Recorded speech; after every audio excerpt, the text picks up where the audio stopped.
Yegar, the adopted son of House Duvok, is old enough now to represent his people in taking up arms against the enemies of the valley. His barbaric tendencies, due to his upbringing in the wild, will be satisfied in ways that hunts with his father and brothers never could do. He's sent to the city of Mohim under the banner of Duvok and reports to Alphys, a ram rider, who's gathering a scouting force to assist a group of mountain furies. They are responding to reports of a breach in the northern defenses. Brother Goblet, a spiritualist and monk, otherwise known as a Broadbeard, has tested his holy order's patience one too many times. He's given a last chance to prove his worthiness by accompanying a magistrate named Olaf to an important meeting in Mohim. The order has employed a quick-blade named Osiris to be Olaf's security. Osiris matches the look of one who is hired for their fighting ability. He is young and speaks little. Broadbeards are not the only representatives of the great religion of the Valley Kingdom, for the spotlight is shared by a group of clerics known as Skyhorns. Goran is a finishing apprentice under the Skyhorn Tonchus, who tasks him with representing the house of the Behedro Thum. This great palace of worship has pledged aid to the king's call for those who would take up arms against the valley's enemies. Goran will serve as one of a number of Skyhorns who will give prayers to the Nine on behalf of the Mountain Furies. Goran is also given a secret task that is of utmost importance to the house of the Behedro Thum.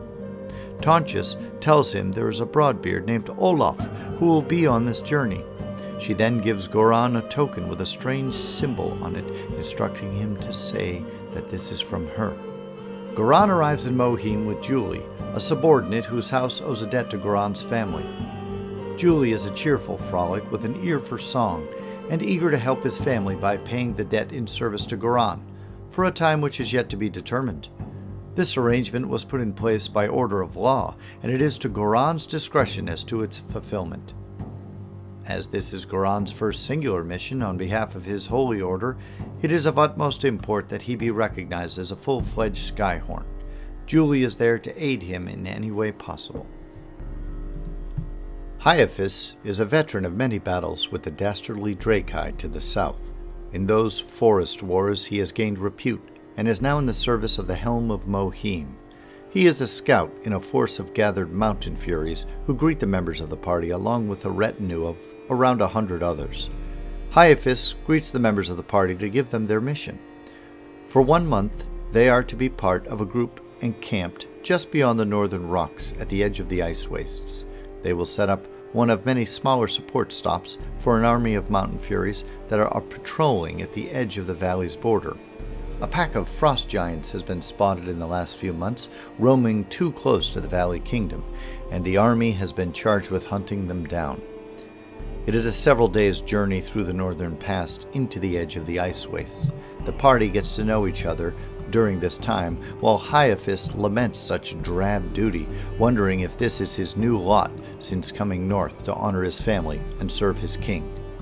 A posting at a support camp is usually uneventful and boring. In his early years, as a scout, he patrolled southern parts of the Valley Kingdom and even got to tread into Drakai territory on occasion. This babysitting job seems tiresome and inglorious.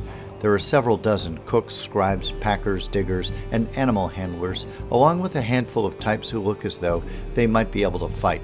It's a mishmash of irregulars, and Hyaphys has been put in charge of a small platoon of them. Days later, they reach their destination. As the party joins dozens of others in setting up a makeshift camp, Goran approaches Olaf and gives him the token, saying it is from his master, Tonchus. Olaf says to tell Tonchus there are too many others who have asked questions. He cannot help her any longer, but to take this as a token of faith. He hands Goran a folded-up piece of cloth, which turns out to be an old map of the Valley Kingdom with strange symbols Goran cannot identify. He tucks it away into his belongings and comes to understand his mission is of deep importance. At the end of the 7th day, a storm begins to hit, and Hyaphys hears the shouts of brethren in the forest along the mountain's edge. Breaking through the brush come 2 bloodied mountain furies who say there is danger coming. Exhausted and wounded, they are taken to a tent. They claim there may be others behind them, but that a wandering troll crossed their path, and the 20 of them managed to wound it badly, but needed to break and run at the sight of other giant trolls in the distance. The storm continues to worsen. Hyaphis decides to patrol the area and takes Yegar and Julie with him. The elder Olaf, from the warmth of his tent, offers up his guard Osiris, who is ordered to accompany them. The four make their way through the woodline in search of the other soldiers. Soon they come across cries of help and see that there are 4 mountain furies tied to a huge branch. The branch has a long rope running into the woodline. The tied-up soldiers, upon seeing the party, warn that there are trolls about. Meanwhile, back at the campsite, a troll comes barreling through the woodline. The 2 bruised soldiers who came upon the camp turn to face off against the creature. Goran begins a prayer to the gods as Brother Goblet spits out his beer onto Master Olaf and jumps up to run out of the tent and assess the danger. The troll quickly cleaves one of the 2 soldiers in 2 and then smashes the other like a pancake with the tree he's using as a club.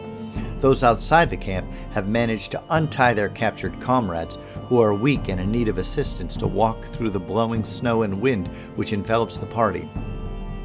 Suddenly, trolls appear. They begin battle with the beast in a frenzy of snow, blood, and screams. After many stabs and slashes, the trolls fall. The party hears the cries of their friends over at camp who are in battle with their own troll invader. They grab the wounded mountain furies and begin to race back to the tents. At the camp, Brother Goblet has managed to only annoy the troll with darts as Goran's prayers to the 9 begin to be answered. A gathering cloud of snow seems to begin to swirl around the beast in a way that makes it hard for the creature to see clearly. Yegar comes rushing in to lay a flurry of blows against the already wounded troll. In desperation, the beast falls and is cleaved to death by many blades. The storm continues into the night, and all retreat into the warmth of their tents. It lasts for days, and the party is eventually forced to make new shelter in a nearby tree line.